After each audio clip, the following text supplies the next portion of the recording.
Good day, everyone. How are you all doing? Welcome to this another special edition of Yebo Tutor. As you are writing on Monday, Maths Paper 2. I hope you all wrote well yesterday when we were writing your Maths Paper 1. Now let's prepare for our Paper 2, which also have 150 marks. So we already know that we have statistics, which is like 15 to 20 marks.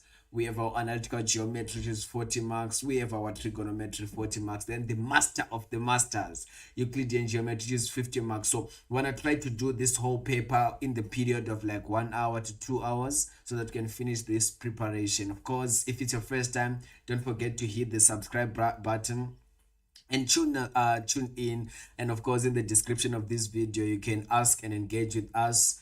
You can join the WhatsApp group and be able to, like, like interact with us, ask us your questions at 12 o'clock at night so that you can be able to assist each other. If your friend is sleeping, wake them up and say that it's about to go down. So as you can see on the screen, we are looking at this mock exam, which I believe it's so important for each and every student to be able to go through. It's gonna give us more clear stuff which we can expect in the exam. So we can literally see this is just nice questions, and this question is coming from the Gauteng province. So question one, of course, it's always our statistics. Statistics is so easy. So today I want us to just start focusing on your analytical geometry from the word go. Great. Now question number two, question number three. Yes, question number three. Stop us anytime, ask your questions on the comment section. Let's engage. In the diagram below, A, where is A? Oh yeah, here is A. A is -1:4 and B is P is to -2. Where is B? There is B in quadrant number 4. And C, and where is C? C is in quadrant number 3. Then also triangle ABC. It also have E, which is the y-intercept, which means that point E is 0 is to y because it's a y-intercept of AB. Check. Now we can also see that we have the midpoint, which is F, which is 0 is to -4, and also that's a y-intercept because we can see that x is equal to 0. Then from there we are given the angles of inclination of AB and AC, that it's 135 and alpha respectively. So for AB we have that 135, then for AC we have that alpha. So definitely we already know where we are gonna start. Let me just go at the end of the paper. There are nice formulas I want us just to be able to be aware first before we can proceed with the whole question paper. So at the back of the question, there are other questions which you don't even have to know formulas of because they're already here. For instance, if we look here, we have our formula y equal to mx plus c.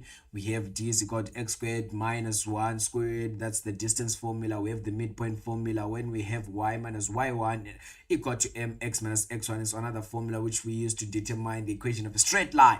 Then of course we have the gradient formula where m is equal to y2 minus y1 over x2 minus x1. Then we have the angle of inclination formula which says m is equal to tan theta. Then of course we have our circle, that one, which is x minus a squared plus y minus b squared equal to r squared. Then of course in the triangle ABC, then we are now looking at what we call our area rule. We also have that the first one is the sine rule, which is a over sine A equal to b over sine b equal to c over sine c. Then of course we have sine A plus b, sine A minus b, what we call the compound angles, which we were taught in grade 12. So when we are doing trigonometry, always know you don't have to cram them, you just have to know how to apply them because they'll be given for you in the formula sheet. Of course we have our double angle of cos 2a and sine 2a. Cos 2a has 3 double angles: cos squared of a minus sine squared of a, as well as 1 minus 2 sine squared of a and 2 cos squared of a minus 1. Of course for sine 2a we have our 2 sine a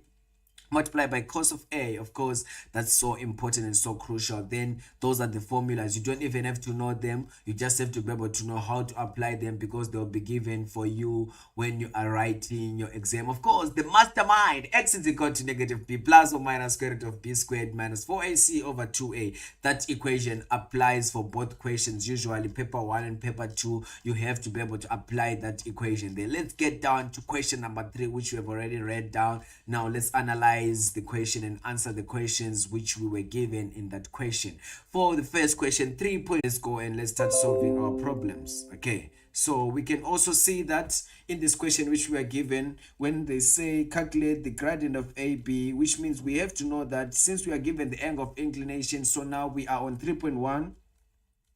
Since we are given the angle of inclination, now definitely we can have our gradient of AB, which is equal to tan of theta. Okay, then of course, what is theta? Then gradient AB is equal to tan of 135 degrees. Then using your Casio calculator, tan of 135, that's -1. So our gradient here is just -1. That's not hard, that's easy, because everyone knows how to apply that, and that's that. We are done. We don't have to waste time. It's 2 marks. We are in, we are out there. 3.2, we are given, show that the value of P is 5. How can we show that the value of P is 5? So we can see that we are given the coordinates of B to be P is to -2. Okay, so now they want us to determine the value of P. So how do we do that? So we know that the gradient of AB is equal to -1, and we know that in order for us to calculate the gradient of AB is always equal to y2 minus y1 over x2 minus x1. So we already know the gradient is -1. Now let's substitute there. That will be -2 minus 4 divided by P minus 1. Then we put that in bracket. Of course, we cross multiply. Then we have P plus 1 equal to -2 minus 4. That's -6. Then of course, the scalar multiply -1 multiplied by P, negative times +1. That's -1 equal to -6, of course. Then after that, we end up having -P is equal to -5. Then after that, P is equal to +5. As we can also see that point B is in the fourth quadrant, and the x value is positive and the y value is positive. And from there, we can be able to say that dango, we are done with that. Our value of P is just 5. Now on 3.3, they say calculate the coordinates of C. What is C? Where do we see C? That's the important question to analyze. So C is in the third quadrant, and y is negative, as well as x is also negative. So since that's the case, and how many marks do we have? It's also 2 marks, which means this is an easy question to do. So in that question, how do we solve the question there which we have? We know that, of course, in 3.3 we can solve it by saying that 5 plus xc all divided by 2 is equal to 0, and we can say, someone can say -2 plus yc all divided by 2 is equal to -4. Why are we saying that? Because we are given the midpoint. So we are using the midpoint to be able to determine the end point of C. We know the coordinates of B. We also know the coordinates of F, the midpoint. So we can use that to calculate and get the coordinates of C. Someone will be like, I don't know the equation. This is the equation. Xm is always equal to x1 plus x2 divided by 2, and ym is equal to y1 plus y2 divided by 2, where xm is the x value of the x. For instance, we are having our 0 is to -4. So this is the x value of the midpoint, and this is the y value of the midpoint. Then after that, you can make x1 and y1 to be the subject of the formula, or people can make x2 and y2 to be the subject of the formula. Then from there, you can be able to calculate and get the value which we want. So in this instance, we just have our 5 plus xc divided by 2 is equal to 0. So x is representing the x coordinates of C. Then so we did the same thing for the other part. So 5 plus xc, then cross multiply, that would be 0 is equal to 0. Then our xc, we can see it's -5. And -2 plus yc is equal to -8, and yc is equal to -8 plus 2. That's where now we get our positive, our -6. Then for instance, now we can conclude that coordinate C is -5 is -6. So it's just easy. It's just more of you analyzing the question on what we are given, so that you can get the proper correct answer. Now calculate the equation AC in the form y equal to mx plus c. That's easy. What's the first step? The first step is to be able to determine the gradient of line AC. So now we are on 3.4. So on 3.4, the first step is to be able to determine the gradient of AC. What is the gradient of AC? The gradient of AC is always equal to, of course, y2 minus y1 divided by x2 minus x1. Now we know the coordinates of C, so we also know the coordinates of A, that the coordinates of A is -1 is to 4. So now we can calculate the gradient of line AC so that we can be able to use our equation of y minus y1 equal to mx minus x1. Then from there we are happy. So now let's calculate the gradient. This is equal to what? So calculating the gradient of that will be we can have 4 minus 6, 4 minus 6. We can put that in bracket since it's negative. Then of course we have -1 minus 5, that in bracket. Then using your calculator, don't try to solve it with your mind. You don't have time. You need to use your Casio calculator. So using your calculator, 4 minus 6 plus 10, -1 minus 5, that will give us 4. So that will be 10 over 4. Then 10 over 4, when you say 2 into 10, that's 5 over 2. So our gradient of line AC is 5 over 2. But we are not done. Now we can now go to y minus y1 equal to mx minus x1. Then now we can substitute if we use the coordinate of A, of B, or B. So if we substitute our A, which is -1 is to 4, then now we have y minus 4 is equal to our gradient 5 over 2 x minus 1. Then definitely we are happy from that point and we can be able to get a correct answer. So what is important, so crucial, is that we should be able to calculate the proper answer at the proper time. Then definitely y is equal to 5 over 2x. 5 over 2 times +1, that's +5 over 2 plus 4. Then now we use our calculator to get the final answer. So that will be 5 over 2x, then 5 over 2 plus 4. That should be, again using your calculator, 2.5 plus 4, that's 13 over 2. So it's 5 over 2x plus 13 over 2. Then after that, we are happy, we live a happy life. Or someone who wants to just be more simpler or wants to make problems of their life, they can say that the equation will be y is equal to 2,5x plus 6,5, because 13 divided by 2 is 6,5 and 5 divided by 2 is just 2.5. But it's not necessary. You don't have to do that. You can leave it in the way it was initially. Now let's proceed and go to the next question, which we are given here. Calculate the size of CAB. Where is CAB? So we need to calculate that size there. So that's easy, guys, to calculate, because now we can calculate alpha first by because now we know the gradient of AC, so we can calculate alpha. Then of course alpha plus angle CAB is equal to that exterior angle 135. So it's that triangle here where there's alpha going to A, going to that side. So if we add alpha plus that side, it's gonna be equal to the exterior angle of the triangle, guys. Now this is fun. This is fun. So now we are on 3 point. Come on. 3.5.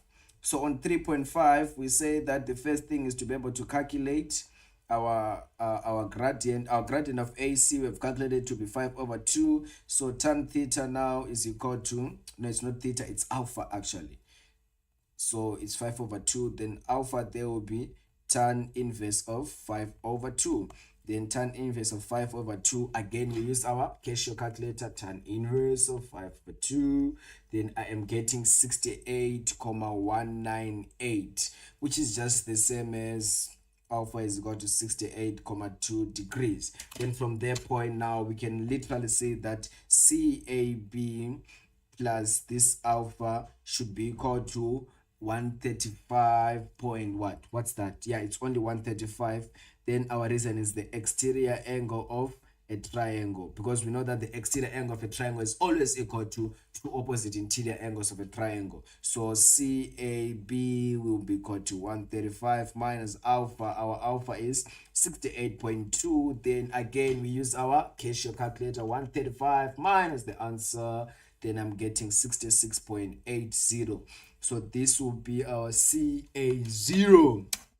This was easy because we can literally see, you can just see with your eyes what we have there, and everyone here lives a happy life after that. Now calculate the area of BEF.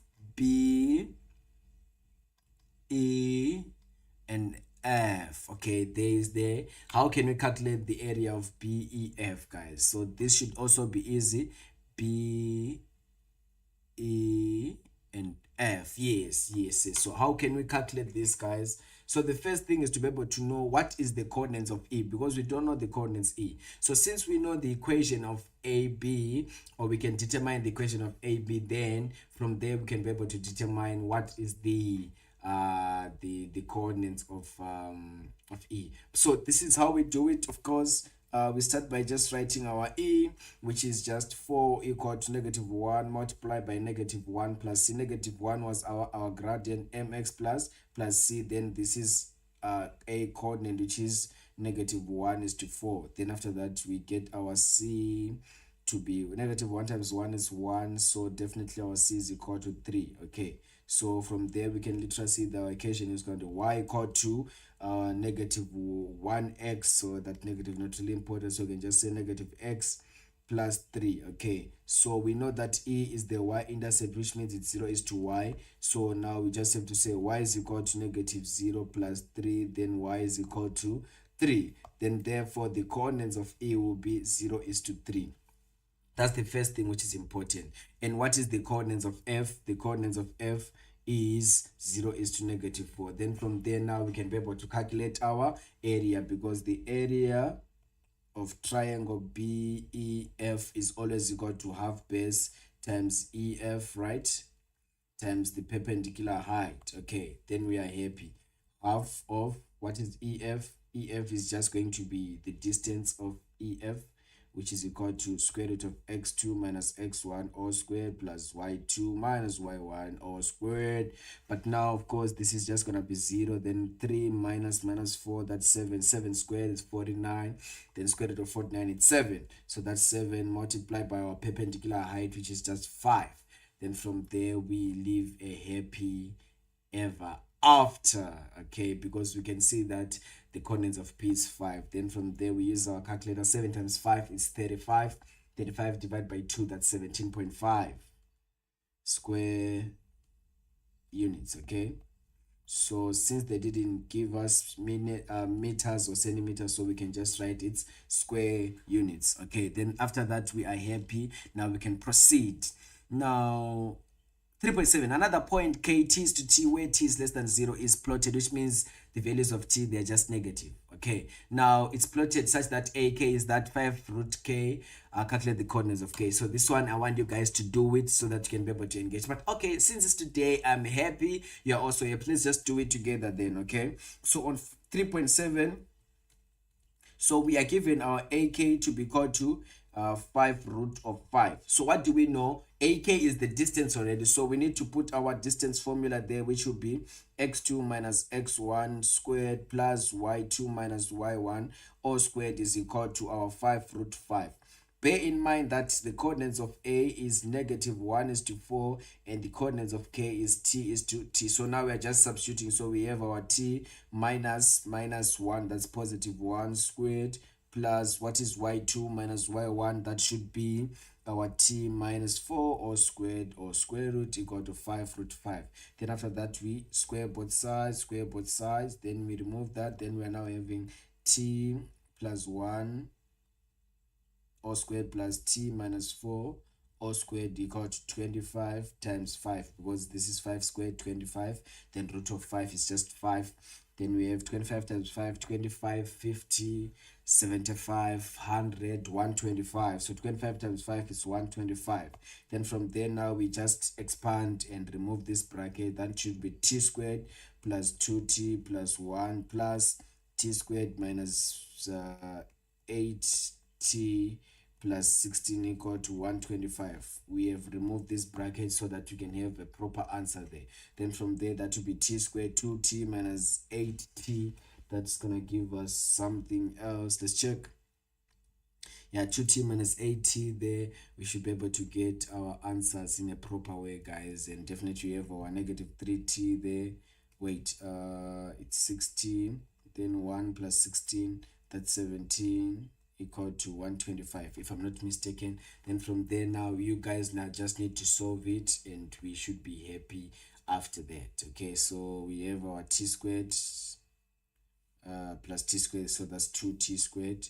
Then 125, 17 minus 125, 17 minus 125, That's negative 108. So we can just have our negative 108 equal to 0. Then t squared minus 3t.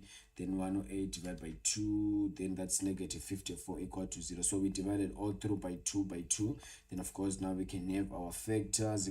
If you don't know how to find factors, don't worry about anything. Instead, use your quadratic formula. No one at this point should even try to find factors. If you don't know how to find factors, use the quadratic formula so that you can get the correct answers. Of course, in this instance, in order for us to get 54, 6 times 9, it's 54. So we have 9, we have 6, but we need negative 3. So this one must be positive, this one be negative, so that we have 6 minus 3, then we get negative. But if you don't know how to find them, don't worry about anything. Instead, just know that it's important, it's so crucial for you to have the correct answers. That's what matters the most. Okay, so from that point, we are happy. All right, then of course our t is equal to 9, or our t is equal to negative 6. But in the statement they say that t should be less than 0, which means your t value must be negative. So now we can just conclude the coordinates of k is negative 6 is to negative 6. Bingo, dango, we are done. Any questions? Please feel free to engage on the comment section so that I can see if you have any question. Any question, guys? Are we happy? Great, looks like we are happy. So now let's proceed to the next question, guys. Let's proceed to the next question. So on the next question, what do we have? Now we are on question number 4. We are given an ugly circle there. Question number 4. We're still on analytical geometry, guys. Don't worry. We're on question number 4 now. So on question number 4, they say in the diagram below, the circle centered at M. Oh my word, there is a center. M is equal to negative 2 over 3. Let's see where the center is. Okay, that's the center. Cool. Now it passes through A and C. Okay, it passes through A and C. So when we join those straight lines, we're gonna have a radius, because you know that a line drawn from the center of the circle to the circumference of the circle is always a radius. It's nice. Maths has been always nice. Okay, we are just analyzing. We haven't started answering yet. BA and BC are tangents. Great, which means BA and BC are tangents. So we can literally see according to Euclid geometry. So those 2 points when they meet. So when we are having angles, we can literally see that that can be just creating what we call an isosceles triangle. So those 2 angles might be equal to each other because tans turn from the same point, turn chords from the same point. Hopefully I'm saying it in a proper way, but that's that. Okay, now from that point, now it's just nice to analyze the question before we answer. All right, so now we are told that A and C respectively, and with BC parallel to the y-axis. So BC is parallel to the y-axis. Okay, doesn't matter. Determine the equation of the circle in the form of x minus a squared plus y minus b squared equal r squared. This is easy. 4.1. So we are given x minus a squared plus y minus b squared is equal to r squared. A and B, they are the coordinates of center M. It's always like that. A and B is always the coordinates of the center. So that will be x minus minus 2. That will be positive 2 squared plus y. That y is positive, so that will be negative 3 squared is equal to r squared. So for us to get r squared, we can substitute with any value. So we can substitute with coordinates of a, which is negative 1, which is 1 is negative 1, because they are located on the circle. So we can be able to substitute them. So where there is x, now we have 1 plus 2 or squared plus negative 1 minus 3 or squared equal to r squared. Okay, then 1 plus 2 squared, 1 plus 2 is 3, 3 squared is 9, plus negative 1 minus 3, that's negative 4, negative 4 squared is equal to 16, 16 plus 9 is equal to 25. Don't be like me, use your cashier calculator. See, I even have mine, because it's very important to have your calculator next to you so that you don't do mistakes. So therefore our equation will be x plus 2 squared plus y minus 3 all squared is equal to 25. So this will be our equation. Okay, then write down the coordinates of C. Where is C? Where is C? Oh, there is C, and they say that C is parallel to the y-axis. So what does that mean, and how can we calculate that? So we can see that C has the same x value. because we can see that when we want to draw a line here, we can literally see, let's see if I can draw a line there. So we can see that this is here. So this is just a straight line here. So which means the value of C here, it has the same Y value, because they say that they are parallel to each other. So C already, it's X is to 3.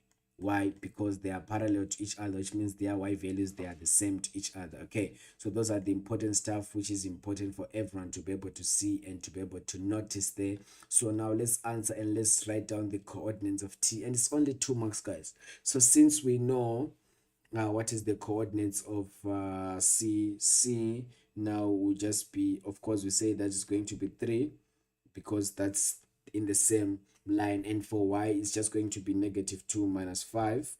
Okay, then we get our 7, -7 there. So the coordinates of C is -7 is to 3. Or someone can say that this is a long process, so you can just say again, if you were not able to see it but you're able to see that the Y values is the same. So now we can substitute this C is X is to 3 in this equation here. So where there is X, we put X, then when there is Y, we put 3. So here we put 3, then after that we solve for the value of X. So definitely you'll be able to get the same. -2 minus 5 is to 3. The -2 minus 5 is just -7 is to 3. Then from there, then we are happy. If you are happy and you know, clap your hands. Pa, pa. So this is what? By symmetry. Of course, we can now proceed to the next question. Write down the equation of the tangent of AB. AB. Okay, that's easy. We can see we have a line here from the center. So we need to know what is the gradient of the radii. Okay. Okay, my straight line is not really straight, but it's okay. Sorry. So on 4.3, start by calculating the gradient of AM. That would be y2 minus y1 divided by x2 minus x1. So that would be what? What is our y2? Because now we are looking at AM, so that you can get its gradient. So that should be 3 minus 1. Then we have -2 minus 1. So 3 minus 1 is 4. Then 4 divided by -2 minus 1, -3. So we have our gradient to be -4/3. But we know that the gradient of AB times the gradient of AM should be equal to -1, because this is the gradient of the tangent times the gradient of the radius, which equals to -1. Why? Radius, or you can say tangent, let's just say radius, which is always perpendicular to the tangent. We are gonna go to the passcode theorem. That's where fun is, guys. So we can literally see that's where we have that, and from there we can see that the gradient of AB will just be equal to -1 divided by -4/3, which is just gonna be 3/4. So the gradient of AB is just 3/4. Then from there, of course, our master equation, y minus y1 is equal to mx minus x1, where y1 and x1, they are just the coordinates of any point which is located on the tangent. In this instance, it's a, which is 1 is to -1. Then we have y minus 1 equal to our gradient, which is 3/4 x minus 1. Then from there we have y plus 1 equal to 3/4 x minus 3/4. Then of course you transpose that one, that will be 3/4 x minus 3/4 minus 1. Then from there we use our calculator, but we know that -3/4 is the same as -0.75 minus 1, that's -1.75. But again we use our calculator, then that y will be equal to 3/4 x minus 7/4. Then there is our equation of the tangent. So that one was easy and straightforward. Okay, now calculate the length of BC. Why, guys? Why are they like this? This is now easy. It's boring because we can see there is C, and when we're looking at C and B, they have the same coordinate of x, because they are located on the same line. They just have y different values. So we can literally just say our B is what was our cx value? Our cx value was negative 7 is to y. Okay, so if we substitute this into this equation which we have calculated for the tangent, this is the equation of the tangent of AB, then we'll be able to get the y value of b. So that would be y is equal to 3 over 4 times negative 7 minus 7 over 4. Using your calculator, that would be 0.75 negative 7 minus 7 over 4 there. Then I'm getting negative 7 as well. So the coordinates of b is just negative 7 is to negative 7. Then from there now we can be able to calculate the distance, because they said what is the length of BC. So now you just say the distance of BC is equal to, of course, x squared x2 minus x1 all squared plus y2 minus y1 squared. Then of course our x values are just the same, negative 7 minus 7 all squared plus negative 7 minus the value of c at y is negative 5. That's negative 5 there squared. Then our distance using our nice beautiful calculator, then that should give us 10. Okay, moving forward from that point, 4.5. Determine the equation of the circle centered at A that has both x and y axis as tangent. Oh, that's easy. That's so easy, because this is just going to be x minus a as always, all squared, plus y minus b all squared is equal to r squared. Of course, if c and a, sorry, it's centered at a, so that will be x minus 1, sorry, x plus 1 squared, because it was our coordinates of a is what? Let me double check the coordinates of a.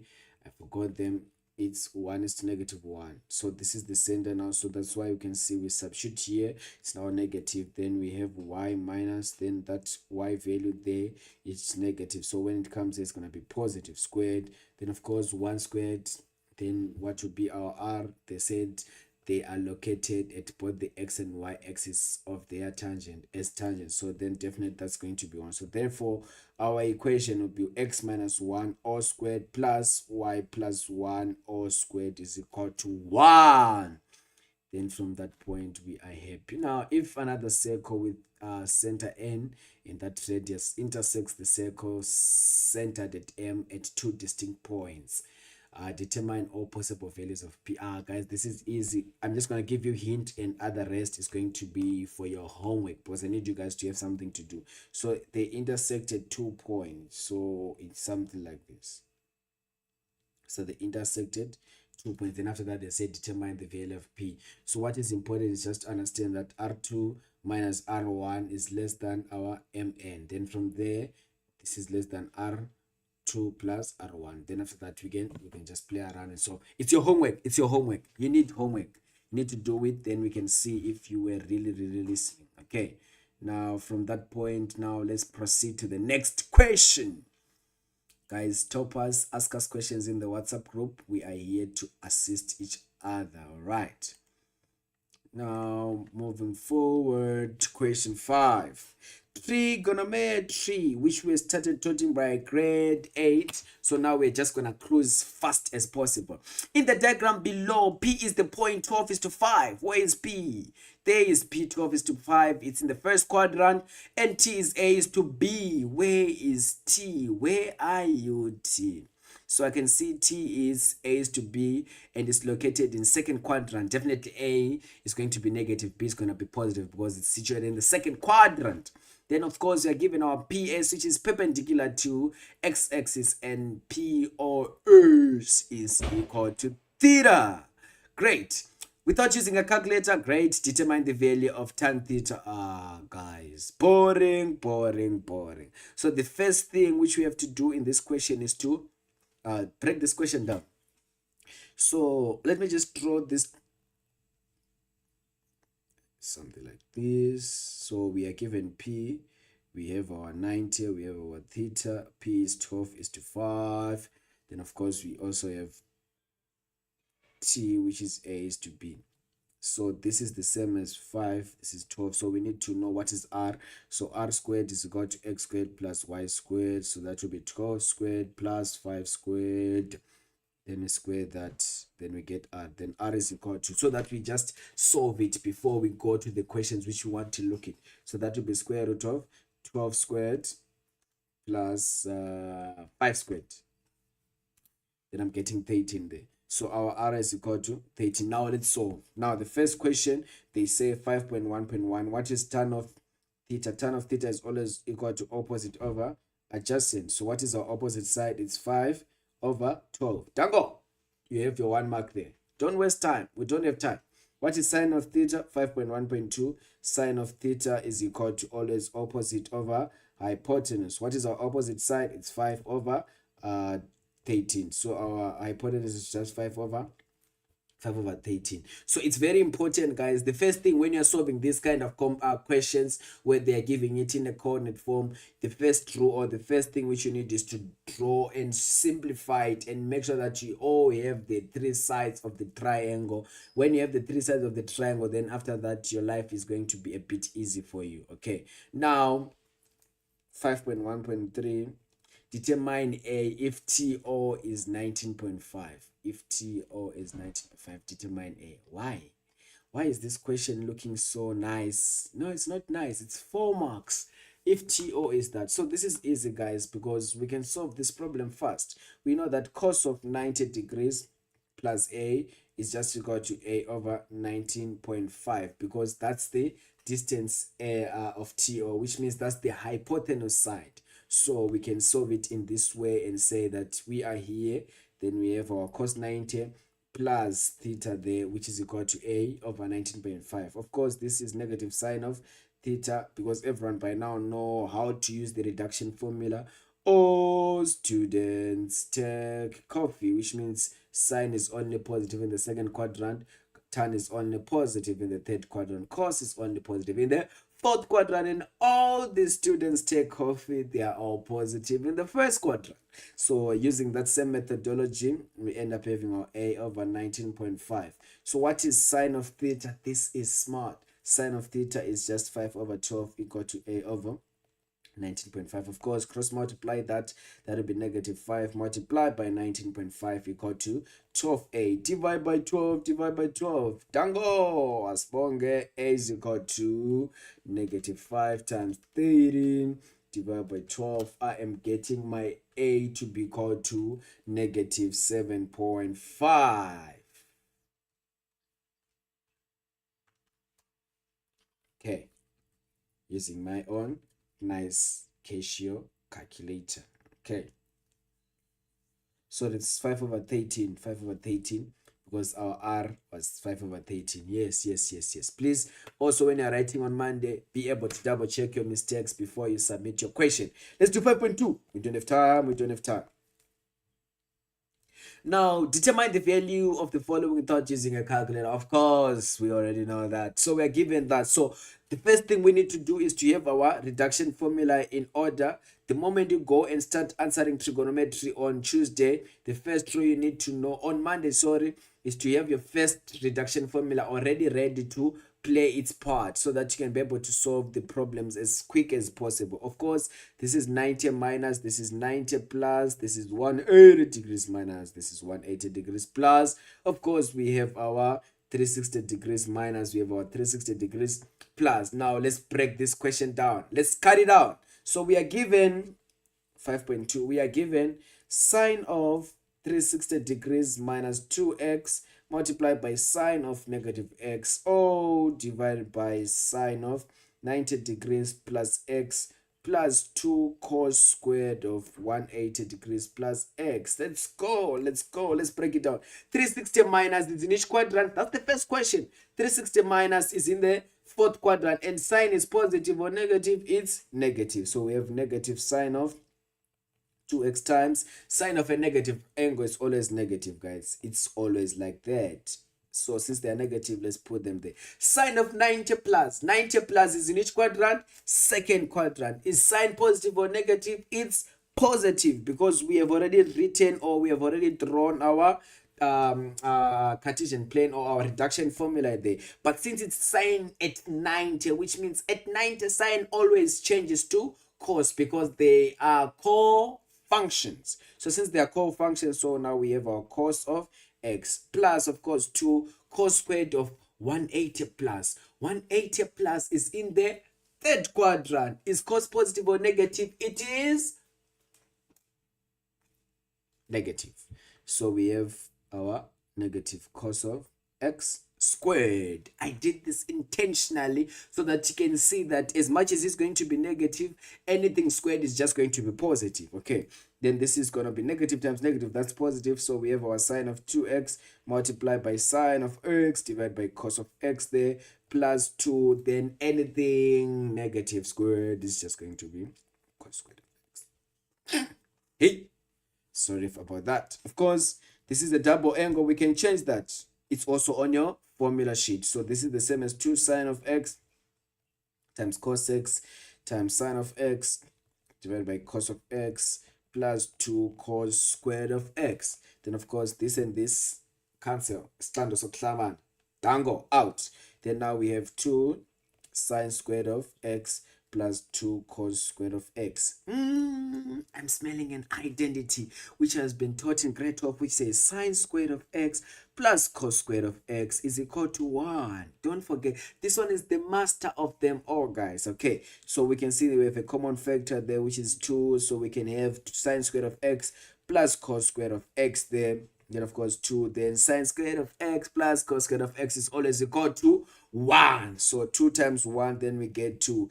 Then dango, we have our 6 marks. So there is no way we are failing when we are writing on Monday because we already understand what's going on. Given cos 42 to be equal to root of k without using a calculator, of course, determine the value of sine squared of 69 in terms of k.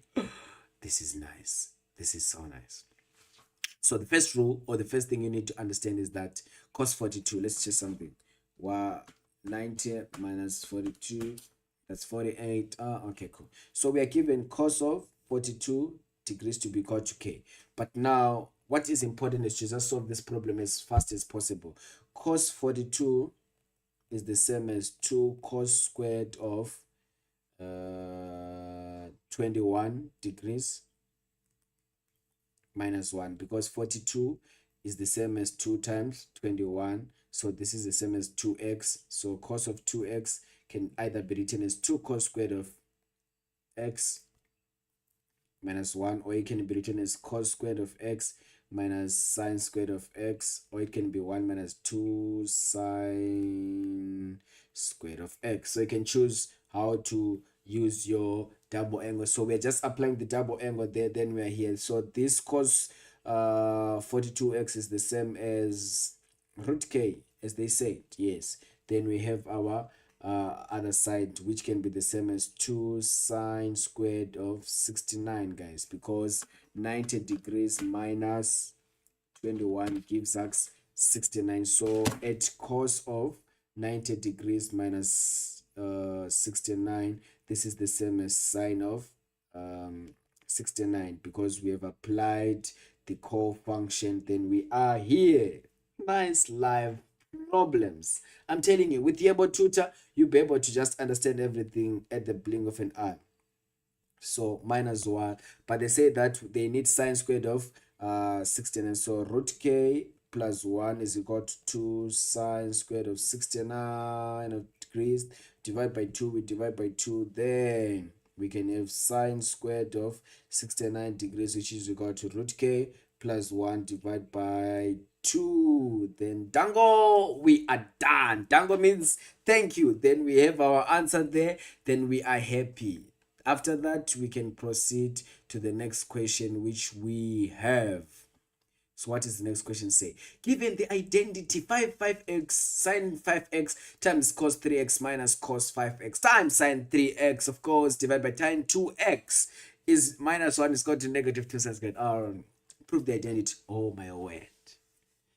That's trouble in paradise. No, it's not. The first rule when you're proving an identity is you need to choose which side do you want to solve. So in this instance, we have to solve the left hand side, which is equal to sine of 5x times cos of 3x minus cos of 5x times sine of 3x divided by tan 2x. Listen to this. Sine cos cosine sine cos. Where do I know that from? From compound angles. So we can apply the compound angle here of sine, because we can see the angles are the same. The angles are the same. So happy life, soft life, I'm telling you. So that will be 5x minus 3x divided by tan 2x. Then of course we have sine of 2x divided by tan 2x. What is tan 2x? We know that tan is an identity from grade 1, from grade 10. We already know that, because we know that tan of theta is equal to sine theta divided by cos theta. So we can do that. So we can have sine 2x divided by our sine of 2x divided by cos 2x.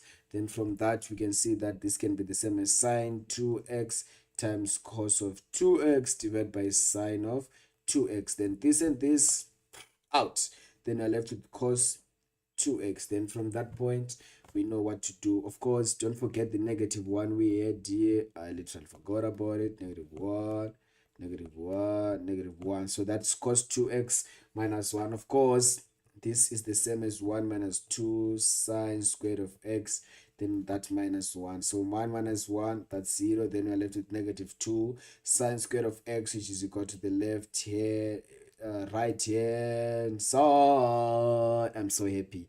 So this is a double angle. So we substituted this double angle using our double angle. So we say that cos 2x have 3 double angles. It can either be called 2 cos squared of x minus 1, or it can be 1 minus 2 sine squared of x, or it can be cos squared of x minus sine squared of x. So these are the 3 of them. So since on the other side we're given sine, so that's why we substituted with 1 minus 2 sine squared of x. Then 1 minus 1 is equal to 0. Then at the end they are equal to each other on both sides. All right.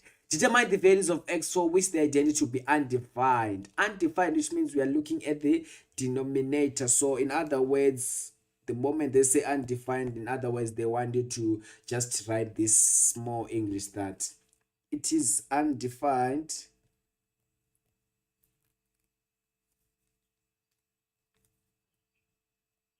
When is it undefined? It is undefined when tan 2x is equal to 0. Of course, now we can now solve our problems, because we have 2x is equal to tan inverse of 0, then tan inverse of 0. I'm getting 0. So the first one will be 2x is equal to 0, then x is equal to 0 degrees, or tan 2x, of course, is equal to 90 degrees, because that's 90. Okay, so 2x is equal to tan inverse of what? Because it's also undefined at 90, so we can have that tan at 90. Then we have our 2x. Let's just say here, let's not say in that way, let's say tan 2x is undefined. Okay, if our 2x is equal to 90, then our x is equal to 45, because divide by 2, we get that 45 there. So that was just straightforward, guys. Always, the moment they ask you to determine what, the moment they want to know, make sure that you answer that properly. The moment on Monday they say undefined, don't worry about anything. What you have to do, you just have to substitute that question first and look at the denominator equated to 0. Then you can be able to solve the problem. Of course, we have our 5.5.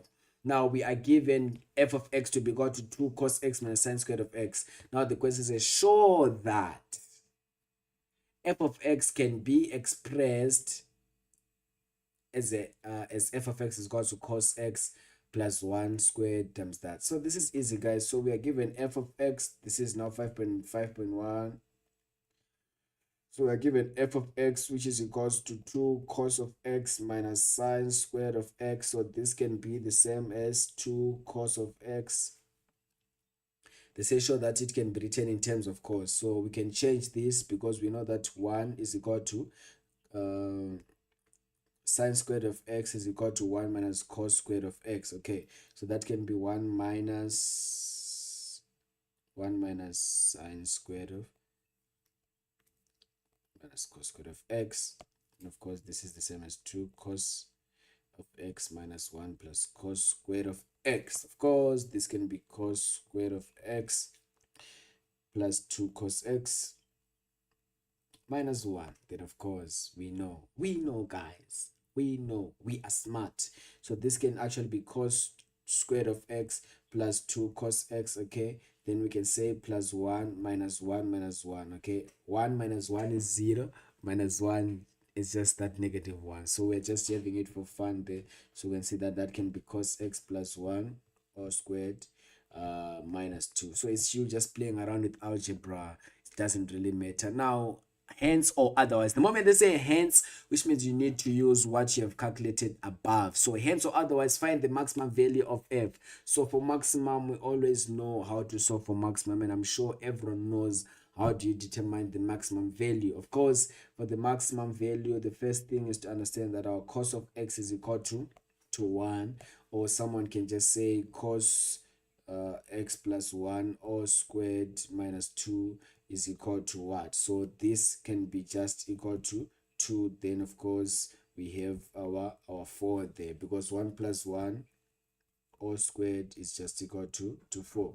Then from there, that will be our maximum. So the maximum is going to be from negative, then the maximum of negative 2 is just going to be negative 2 is just 2, because negative 2, and when we scale that, we should be able to have the correct positive answer. Of course, proceeding to question number 6, it's functions. So I'm going to leave you guys to do the functions. So you can see that the functions was easy. You're giving the equation, which is cos of x minus 30 degrees plus 2 sine x is equal to 0. So you can solve that fast and show that the equation can be written as that. Of course, that's for you guys to play around with. Now let's look at Euclidean geometry. Question number 8. The only topic that matters. 50 marks. Now, looking at question number 8.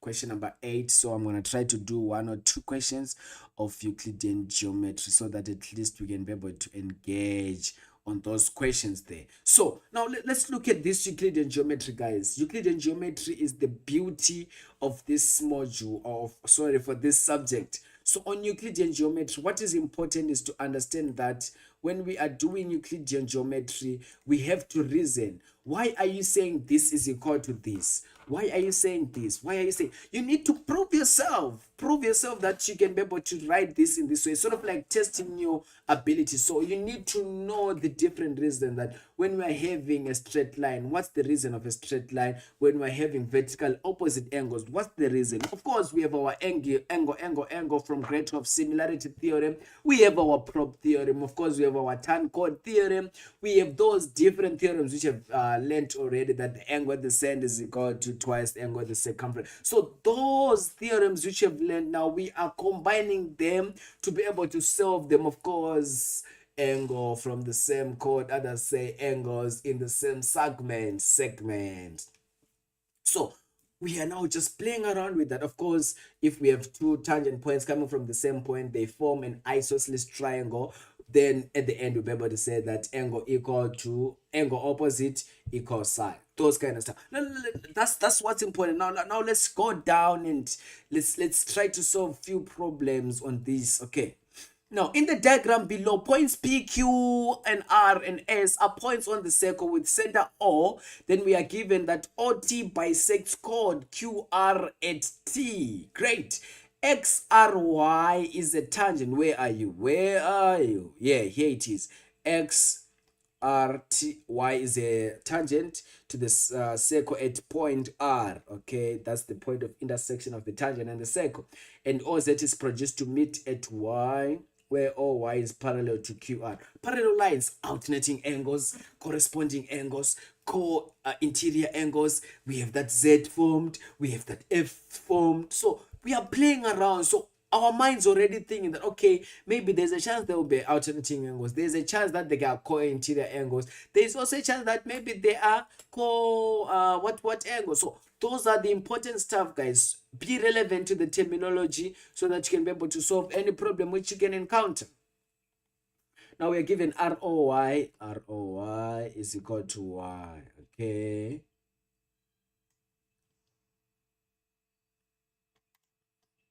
Right. Code SZ is also drawn. Okay. Right. Now let's break it down. Let's solve this question and let's break it down one step at a time. One step at a time. So that everyone can be able to see what is going on in this question. Now, let's go. Calculate with reason the size of the following angles. What is S1? That's the first question. Okay. Now let's look into something first before we go forward. So we're told that SRO is 10. So here is SRO. So here is the 10 degrees. Okay. Then also they told us ROY. ROY is 20. Here's the 20 here. Now they say, what is the angle of S1? Where is S1? S1 is here. Okay. So what is the relationship with what we have here? That's S1. So S1, we can see that S1 can be equal to what?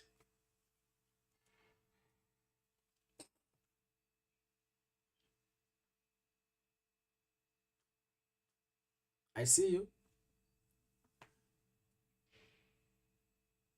Oh, S1 is equal to 10 degrees. 8.1.1. S1 is equal to 10 degrees. Y angle at center equal to 2 times angle at circumference. Okay, that was easy because we can see S1 is at the circumference and we have this angle O1 which is 20 degrees and we can literally see that it is at the center. So that's why we're saying that S1 is equal to 10 degrees because angle at center is equal to 2 times angle at the circumference. Now let's proceed. This is nice. Determine R3. Where is R3? R3 is here, right? So when you're writing on Monday, don't hesitate to be doing this, okay? Because you need to be able to see the angles. If you don't see the angles, you'll be in trouble. So try to make sure that in everything you do, see the angles, okay? So we can see that, okay, we have those parallel lines. Okay, great. So I can literally see with confidence that R3 is equal to 20. So R3 is equal to 20 degrees. What's the reason there? Alternating angles. Please make sure that you state which lines are alternating, because when you just say alternating angles, it's sort of like you're leaving your answer vague. So you need to make sure that they understand that, guys. They need to understand that. Okay, please make sure that it's important. Now, what is the angle P? Where is P? P? Here is P. Okay. Oh, guys, do you see that? R2 plus R3 plus P is equal to 180 degrees, opposite angles of a cyclic quad. You can see that, right? So from that moment, we are happy. 8.1.3, we can see that R3 plus R2 plus angle P is equal to 180 degrees. Why? Opposite angles of a cyclic quad. Okay, we can see that cyclic quad because it's inside the circle there. So from that point, we can see that what is our R3? Our R3 was 20, our R2 was 10, plus P is equal to 180 degrees. Then P is equal to 180 degrees. 20 plus 10 is 30. Then 180 minus 30. Then our angle P is just 150. 150 degrees. Then we are happy from that point because we're able to solve that problem as quick as possible. All right. Now let's proceed to the next question. So please, guys, please be able to see. Now they said what is S2 and it's 4 marks. So do we see something here? Where is S2? Here is S2. Here is S2. So how can we solve S2, guys? So we need to know what is Q2. Then we can say this angle plus this angle plus this angle is equal to 180 degrees. That can be another angle, side which you can look this into. But we can also see that S2 is equal to R4. Do you see that? Because there is a tan code theorem here. So this and this are equal to each other. But still, we need to know what is R3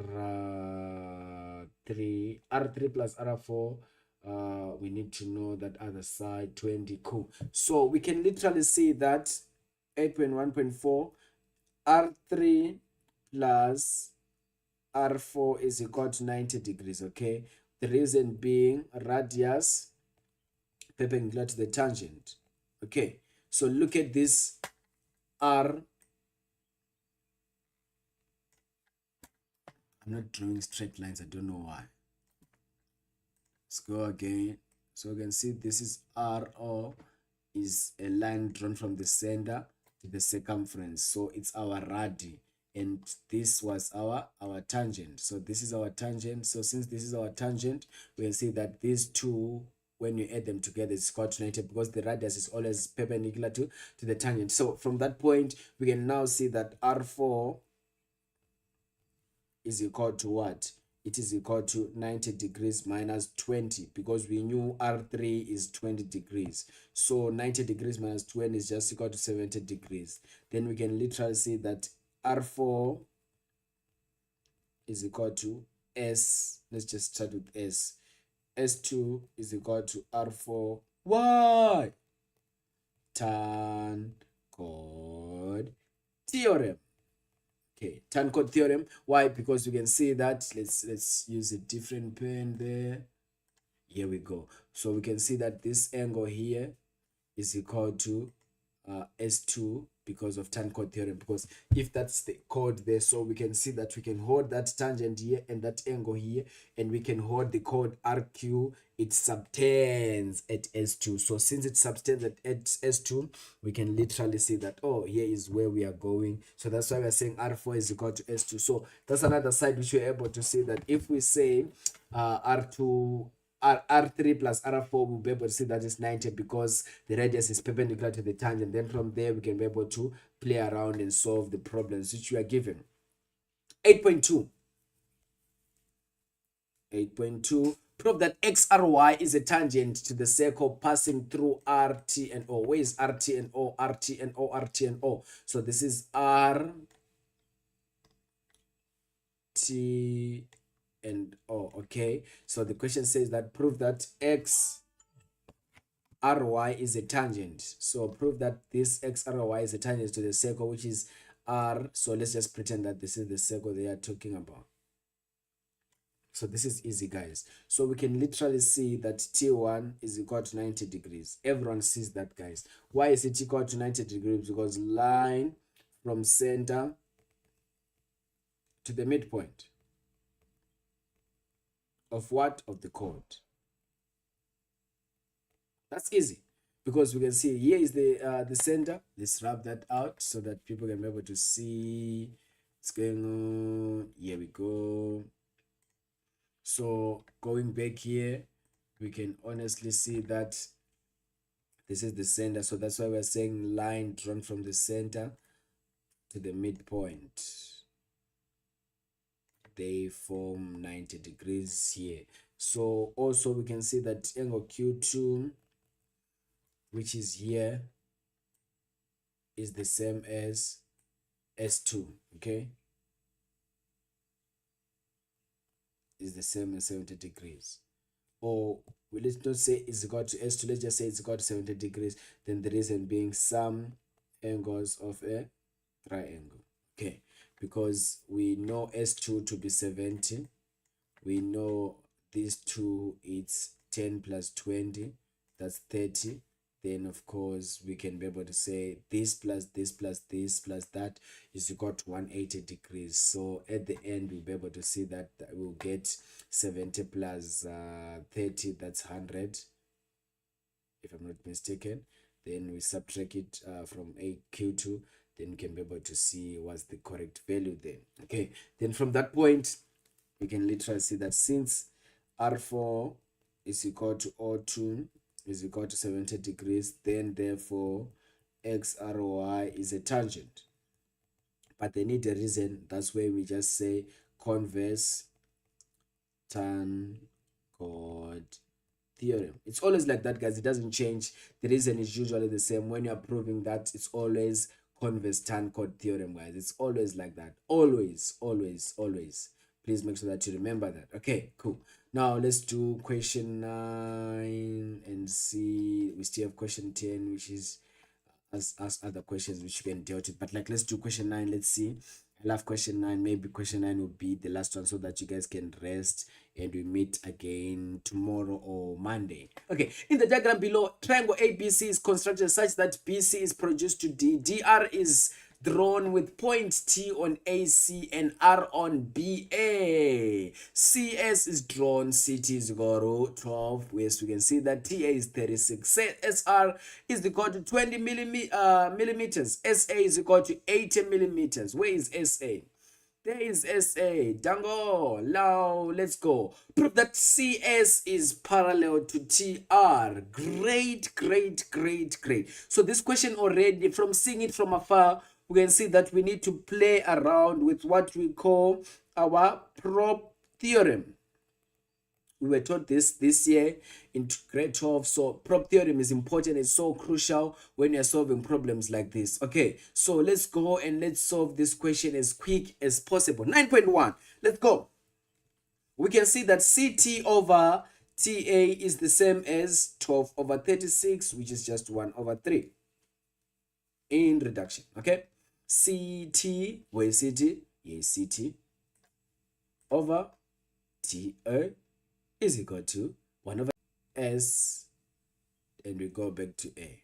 So we can see that this is what we are looking at here. So we can solve this problem as quick as we can, because we can be able to see that, oh, okay, this is what's really going on in this problem and this question. So from that point now, we can be able to solve this question as quick as we can. All right. So we can see that this is the same as 1 over 3, because 20 over 60 is 1 over 3. So then, therefore, we can see that CT over TA is equal to SR over RA. Then, therefore, CS is parallel to TR. What's the reason? Line divides the sides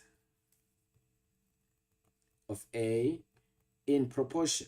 Okay, of A in proportion. Then from there, we leave them. We are going, we are cruising so nicely. Okay, then from that point, we can see that, okay, this is this, and this is how we can be able to solve this problem. Okay, now moving forward from this question, and now we want to solve, or want to look at question number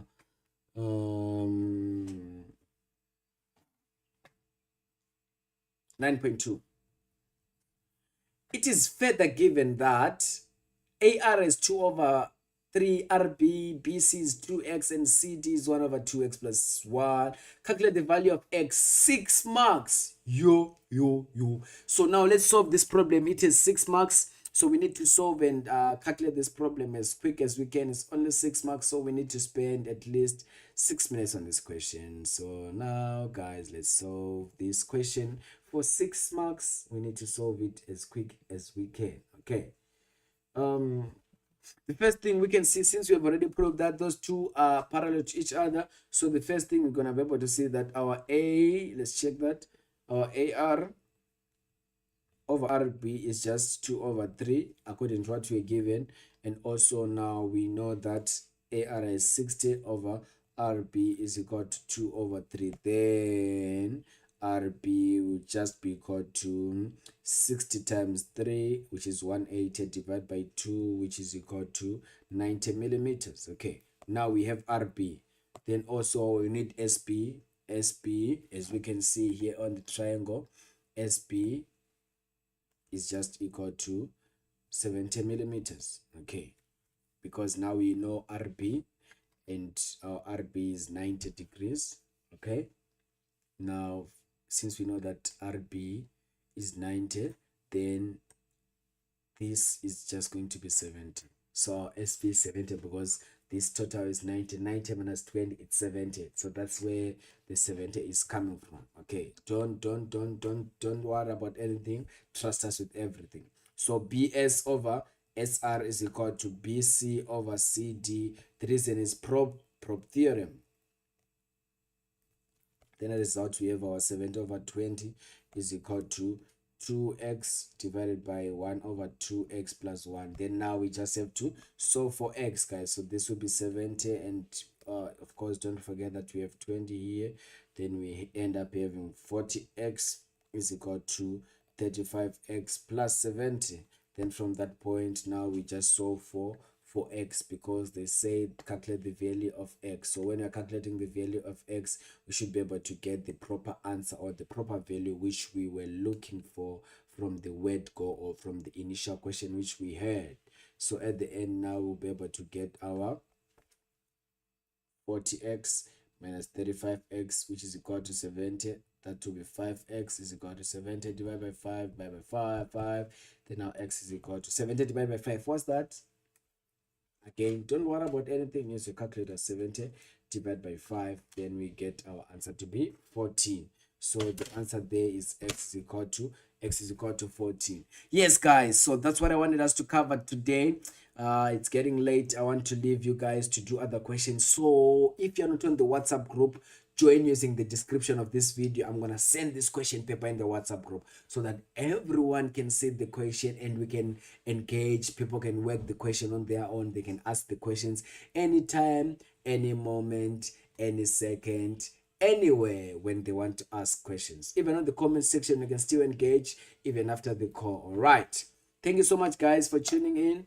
And I hope you had a great session with us. I hope you enjoyed. And I hope everything went well with you. All the best, guys, with your exams which you are writing on Monday. And yeah, all the best. See you next year at NMU or any institution, maybe at UCT, at VEDS, no matter which university. See you there. Let's study, let's push, and let's meet on that side. Thank you so much, guys. Have a great evening. Tango!